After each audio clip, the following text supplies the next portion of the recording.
마지막 주제로 저희가 이걸 한번 다뤄보겠습니다. 탄핵에 이르게 된 박 대통령, 그리고 박 전 대통령, 그리고 헌재 결정문에서 나온 이 보충 의견이 그동안 주말 사이에 관심이 있었는데 안창호 헌법재판관의 보충 의견입니다. 백 변호사가 이 내용을 좀 간단하게 소개시켜 주시고 이 내용을 듣고 나오시는 패널 네 분들은 이 의견에 공감을 하느냐 아니면 공감할 수 없다를 OX로 좀 표시해 주시죠. 일단 보충 의견이 뭔지부터 좀 말씀드려야 될 것 같은데요. 원래 다수견, 소수견 있잖아요. 인용 아니면 기각. 네. 근데 이거는 전부 인용을 하는데 네. 나는 이런 이유도 있어요. 그러니까 이유를 좀 추가하는 그런 의미라고 생각하시면 됩니다. 헌법재판관 개인 한 사람이 자기 네. 의견을 좀 적극적으로 조금 더 표출하는 내는 거죠. 쉽게 말하면. 근데 안창호 재판관이 어떤 내용을 얘기를 했냐면요. 그러니까 지금 문제가 돼 있었던 이 비선 조직의 국정 개입, 뭐 대통령의 권한 남용, 재벌 기업과의 정경 유착 이런 적폐, 정치적 패습은 청산돼야 된다. 그런데 여기서 더 중요한 건 이 정치적 패습을 조장한 이 지금 현 제왕적 대통령제 시스템도 변경을 해야 된다. 그래서 이제 뭐 의원 내각제나 이원 집정부제나 이런 형태로 정부 조직 형태를 개편하는 게 바람직하다라는 취지의 보충 의견을 낸 거죠. 그러니까 이번에 박근혜 대통령 탄핵 과정에서 박 대통령 개인이 잘못해서 말 그대로 파면이 됐지만 이 파면이 되게 만든 필요 조건이 대통령에게 너무 권한이 많이 집중돼 있는 이 제왕적 대통령제 폐해에서 발생하게 된 부분이 있으니 이 시스템, 근원적인 문제가 되는 이 시스템을 좀 변경해야 되는데 그 변경을 위해서는 이제 어떤 방식으로 개헌이 필요하다는 취지, 여기 개헌이라는 단어를 직접 쓰지 않았지만 뭐 제가 말씀드렸던 것처럼 의원 내각제나 이원 집정부제 같은 방식으로 좀 변화할 필요가 있다라는 얘기를 보충 의견에서 이번에 설치한 겁니다. 그러니까 이걸 듣고 보면 많은 분들이 그래요. 이게 100% 박 전 대통령의 개인의 문제였다. 근데 왜 이거를 제도 탓으로 하냐는 분도 있고, 개인 문제도 있지만 이거는 헌법상 권력구조, 그 권력구조와 관련된 제도가 좀 부실해서 일어난 일이, 그리고 그 제도가 부추겼다는 측면이 있다. 뭐 이렇게 양쪽으로 갈리고 있는데 오늘 나오신 분들은 이 의견에 대해서 어떻게 생각하는지 OX를 한 번씩 들어주시면 좋겠습니다. 벌써 황 소장님부터 선택해 주시죠. 이 말에 대해서요. 네. 자, 저는 이겁니다. 자, 먼저 황 소장님 의견부터 공감한다라고 지금 말씀하셨어요. 예. 저는 이게 지금 대선에 임박해서의 이야기가 아니라요. 근본적으로 저도 이 강한 대통령 직선제를 유지해야 된다는 입장이었는데 네, 예. 최순실 사태를 겪으면서요. 이게 박 대통령한테만 벌어진 문제가 아니라 터지지가 않아서 그렇지 역대 정권의 이와 유사한 일들이 대대적으로 반복되어 왔다라는 부분으로 봤을 때 또 박 대통령이 특별감찰관이라는 제도를 만들었지만은 대선 공약으로 얼마나 무력화될 수 있는가. 누구도 이 사태에 오기 전까지 견제하기가 불가능하다. 검찰도 불가능하고 다 불가능하다. 이런 측면에 봤을 때 안창호 재판관이 이야기한 비선개입 권한 남용, 정경 유착이 제도적인 요인이 있다라는 것은 분명한 것 같아요. 그래서 대통령의 이런 권한 남용, 부패 부분을 견제할 수 있는 이런 어떤 시스템이 만들어져야 된다. 저는 그 부분에 공감을 합니다. 백 변호사는 아까 이제 소개를 했는데 동의하기가 어렵다라고 표시를 해주셨네요. 저 헌법이 잘못했나요, 이번에? 저는 헌법이 잘못했다고 생각하지 않습니다. 그러니까 지금 어떤 조직, 어떤 형태의 정부 조직을 갖고 있어도 헌법의 테두리 안에서 잘만 운영했으면 이런 일이 벌어지지 않습니다. 물론 대통령에게 권한이 좀 다소 많이 집중이 되어 있는 지금 현행 시스템 때문에 이런 문제가 일부 발생할 가능성도 있다라고 하지만 예. 이 정도의 대통령이 파면이 될 정도의 수준의 이런 국정농단이나 비리 사건이 정부 조직 때문이다라는 거는 저는 선뜻 동의하기 힘들고요.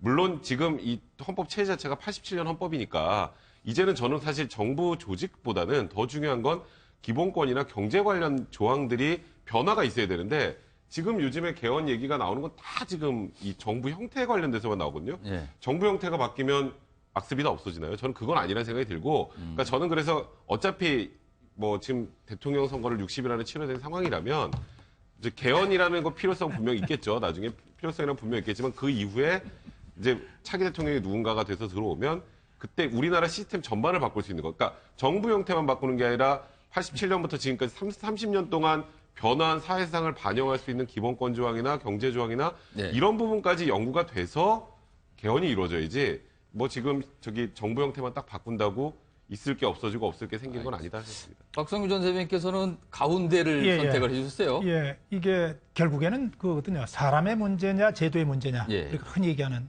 근데 사실은 이번의 문제 제가 공감하는 건 분명히 있습니다. 제왕적 대통령제가 가지고 있는 폐해. 대통령이 가지고 있는 권한이 너무 크고 거의 절대적이지만 그것을 견제할 수 있는 힘이 부족하다고 하는 부분에 대해서는 뭐 절대적으로 공감을 합니다. 그러나 그럼에도 불구하고 그것을 견제할 장치가 없었던가? 아니거든요. 대통령 주변에 있었던 비서실장을 포함한 청와대 숱한 참모들 타 시스템입니다. 이거 아닙니다. 그리 가시면 안 됩니다. 최순실 위험합니다. 당연히 비서실장이 했어야 하고 우병우 민정수석이 했어야 합니다. 안 했던 겁니다. 왜요? 대통령이 받아들일 준비가 안 돼 있었습니다. 대통령이 바른 말 하는 사람들에 대해서 별로 좋은 인상을 가지지 못했습니다. 그러다 보니까 대통령 한 사람이 가지고 있는 개인의 퍼스널리티가, 개인의 성격이 이 제도 자체를 무력화시킨 것이죠. 어느 상황에서도 마찬가지입니다. 제도가 있다면 그 제도를 제대로 운영할 수 있는 사람의 마음과 준비가 있어야지, 이것이 제대로 되지 않으면 그 제도는 나쁜 의도를 가진 사람이 자신의 나쁜 행동을 합리화하는 수단으로, 정당화의 수단으로 악용될 소지가 언제든지 있습니다. 이거 저희들 많이 봤지 않습니까? 우리 가장 79년 이후에 서울의 봄, 박정희 대통령 시해당하고 서울의 봄이 왔을 때 대학가에서 제일 먼저 없어진 게 있습니다. 대학 교수 재임용제도라는 것이 없어졌습니다. 근데 학생 입장에서 보면은 재임용제도는 반드시 필요한데 없앴습니다. 왜? 정치적으로 악용될 소지가 있다 그래서. 저는 사람의 문제와 제도가 같이 있다 봅니다. 그러니까 제도가 가운데를 선택했었는데 약간 방점은 약간 사람 쪽에 조금 더 네. 무게가 있으신 것 같으네요. 전병헌 전 의원께서도 아까 가운데를 선택하셨는데 예. 어떤 이유에서 그러셨어요? 저도 제가 하고 싶은 이야기를 우리 박성규 대변인이 다 해주신 것 그러셨어요? 같아요. 대변인격으로. 이 시간 우리 박성규 대변인께서 저의 대변인 역할을 해주신 것 같고. 그래도 뭐 어떤 또 본인이 갖고 계신 생각이 예. 있으니까 그걸 말씀해 주시죠. 어찌됐든 기본적으로 이 모든 제도는 사람의 문제라고 생각합니다.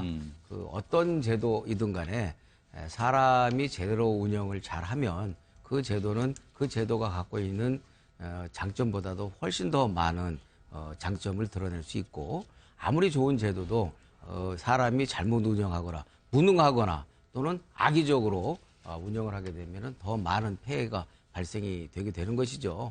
이번 박근혜 대통령의 탄핵 사태의 경우에는 더 근본적으로는 사람의 문제와 시스템 운영의 잘못에서 비롯된 것이라고 생각을 하는데, 많은 국민들은, 그리고 저 역시도 현재 우리 헌법이 다원화된 우리 이 사회의 어떤 요구를 충분히 아직 담아내지 못하고 있기 때문에 기본적으로 개헌에 대한 논의는 대통령 선거가 끝난 뒤에 차분하게 토론을 거쳐서 좀 업데이트될 필요가 있다, 이렇게 생각을 합니다. 알겠습니다. 자, 한 1분 정도 시간 남았는데 백병한테 요거 마지막 질문 좀 드릴게요. 그 안창호 헌법재판관의 보충 의견을 보면 사실 저는 그 판결문이나 헌법재판에서 나오는 그 결정문도 많이 읽어봤는데 특정 제도, 뭐 이원 집정부대, 내각제 이런 것까지 거론을 한 그런 결정문은 사실 처음 본 것 같아요. 굉장히 이례적이 아닌가 싶은데 좀 이건 어떤 현상입니까? 그냥 그 부분은 그 안창호 재판관의 소신이라고 생각하시면 됩니다. 그 안창호 재판관 같은 경우가 만약에 이번에 기각을 낸다면 제일 유력하다고 했던 분이에요, 사실. 근데 더 강경한 메시지에다 말씀하셨던 것처럼 제도적 문제점까지 지적을 했는데, 그러니까 오늘 저는 이 보충을 보면서 확실한 건 이번 헌법재판소의 탄핵 심판 결과는 보수와 진보의 문제가 아니라 옳고 그름의 문제로 결론이 난 것이다. 이걸로 그냥 결론을 내면 될 것 같습니다. 확실히 그 정도까지 헌법재판관들의 고민과 고뇌의 시간이 컸고 고민의 깊이가 컸다라는 것을 방증하는 게 또 아닌가 싶습니다. 아무튼 그거는 우리가 참고 정도로 뭐 다루면 될 것 같습니다. 자, 오늘 준비한 내용 여기까지고요. 나와주신 네 분 감사합니다.